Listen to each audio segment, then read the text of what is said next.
Imagine a mom coming to speak to you and saying, I've got 3 kids and I can only afford to send one to school.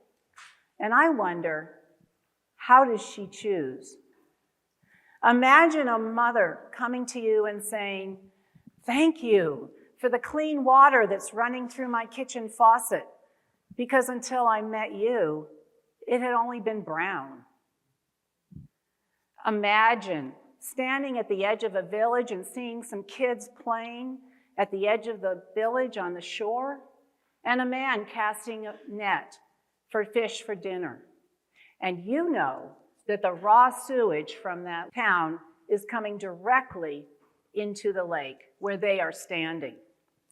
These and a number of other scenarios similar to this have been confronted by members of the Chapala Sunrise Rotary Club here in Jalisco, Mexico.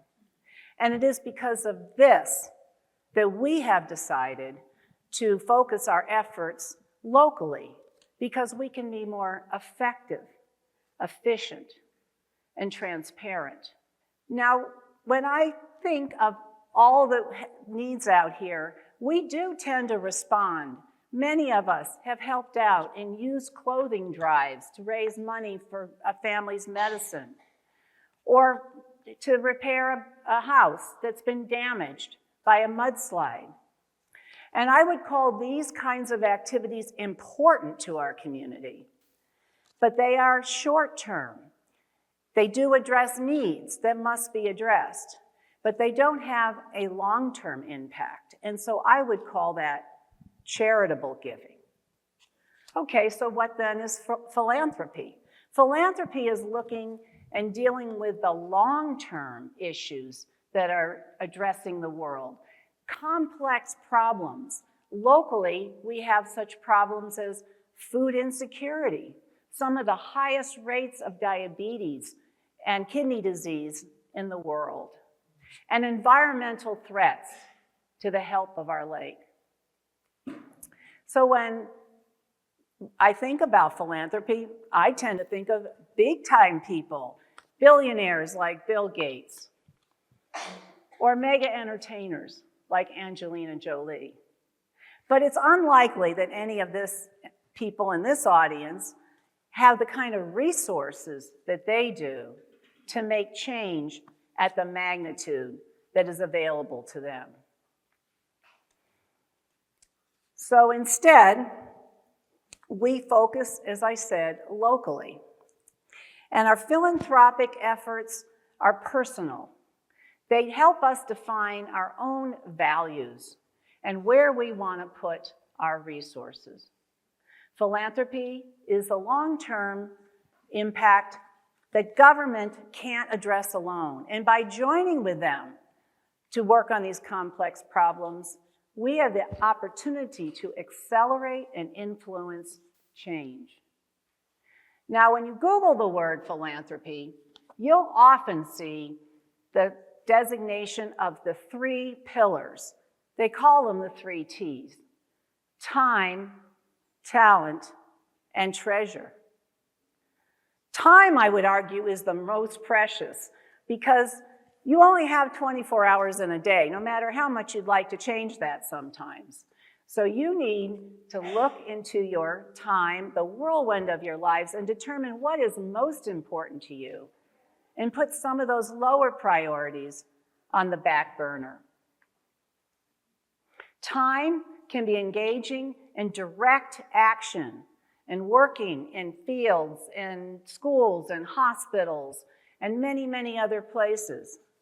It can also be working on philanthropic and charitable boards, because they need your help, your time, in making sure that everything is transparent and there is constant communication with the people you're helping and with the donors. The second T is talent. And I would bet there's a lot of talents out in this audience. Talents and skills that you can use to help people in the long-term change. In our own club, we have used the skills of doctors and dentists and architects and graphic designers, secretaries and teachers, to name just a few. By using your skills, usually you don't necessarily even need to impact your wallet, but you can make a real change. You can do it directly. You can teach others who want to work alongside you, or pair up with others that have the same skill to expand upon the work. Or you can give your talent or skill to teach the beneficiaries so that the work will continue long after you've left. The third T is treasure. Now, most often, treasure means a donation, but it can also mean impacting communities beyond your lifetime through designating beneficiaries or legacy gifting. Treasure, however, comes with a risk. Once you turn over your money, you lose control, and it may not be used as you intended.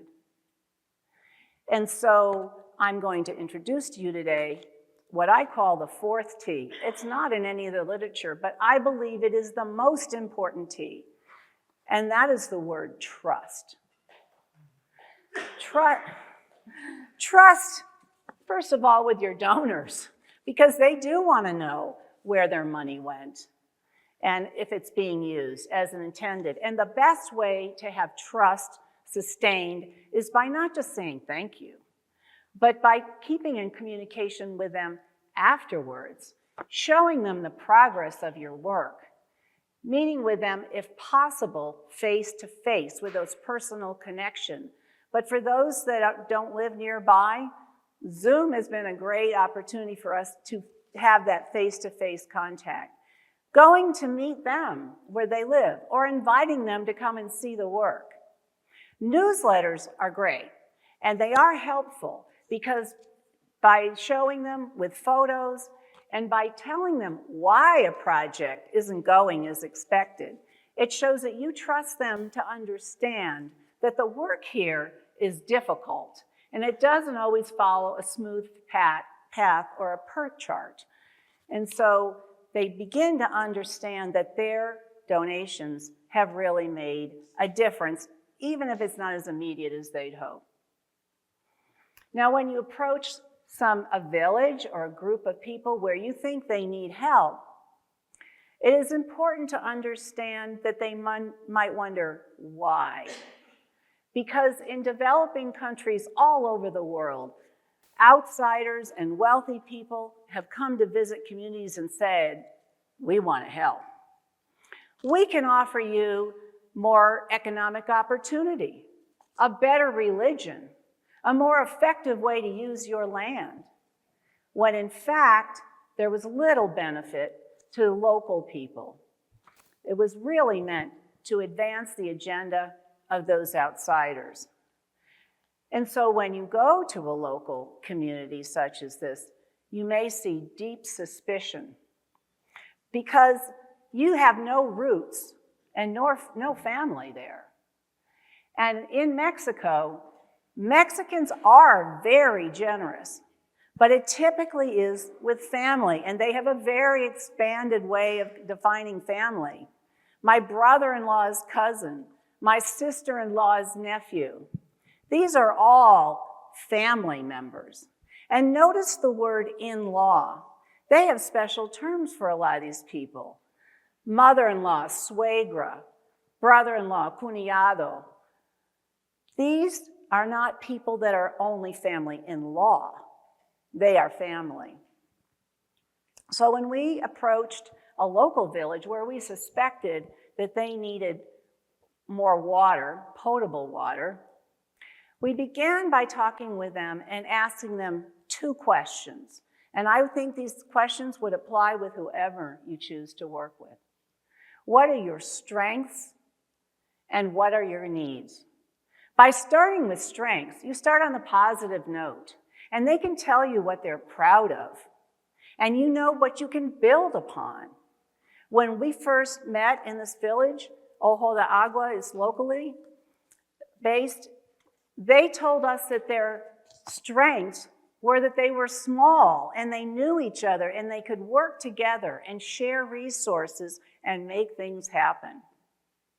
Now, when we asked them about their needs, we were showing respect for their opinions because we thought it might be water, but in fact, it might not be something else. But sure enough, we were lucky in this case. Their number one need was potable water to their homes. They had no water during the dry season, none. They had to rely on pipa, the trucks coming with water occasionally. The second part of that, then, is to define for yourself where it is you can help and work with them to build trust.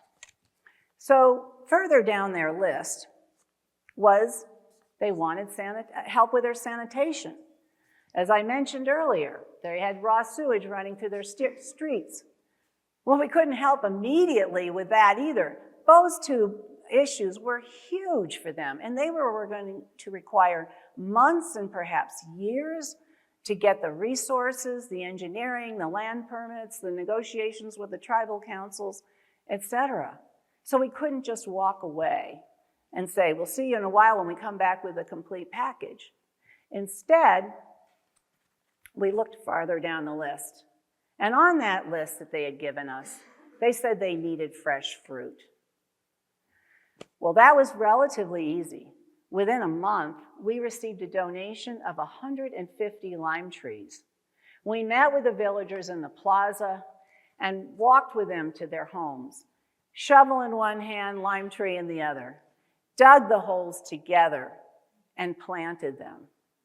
This showed to them that we had listened, that we weren't just walking away, and we worked on something that they needed. But other small steps were needed to build on that trust. And so again, we looked at their list and they said, we need a place to gather, to chat, to celebrate. We walked the village with them, and there wasn't an obvious vacant building, but they did have that plaza where we distributed the lime trees. And so we said, what is it that would make this a more inviting place? Well, first of all, there was no place to sit. So we hired a local iron worker to build 6 benches and bolted them into the plaza. We noticed that the clay roof tiles on the kiosk in the center of that plaza were broken, and water was leaking through, damaging that building. And so we were able to buy clay tiles to repair that kiosk, and together we brought the clay tiles. We lifted the clay tiles up to the men of the village who they had an expertise that we didn't have. And that was how to lay those clay tiles so the water wouldn't permeate. The third thing we did around that plaza was look at the dilapidated buildings around with peeling paint. So we went to the homeowners and said, if we could give you the paint, what colors would you choose? Well, they chose colors we never would have chosen. Lime green, mandarin orange, royal purple. And in fact, we did a long workday with Rotarians, villagers, even the kids, getting together and painting the facades of those buildings. And they were right. Those warm colors brightened up their new gathering place. And at the end of that very long workday, the village women came with a big table and a huge pot of chicken stew, and we were able to share a meal together. Again, another step towards building trust. So now you've heard the 4 T's: time, talent, treasure, and building trust. I encourage you, as you define your priorities in your philanthropic giving and where you want your money, your time, your talent to go, then you find a project or create one where there's an education component. Because the old adage is true: give a man a fish, he'll eat for a day. Teach a man to fish, he'll eat for a lifetime. If you can teach something, your work will be sustained beyond when you walk away. So now, this is my call to action. Go out there and find it, and you will be able to create relief, success, possibility for generations to come. Thank you.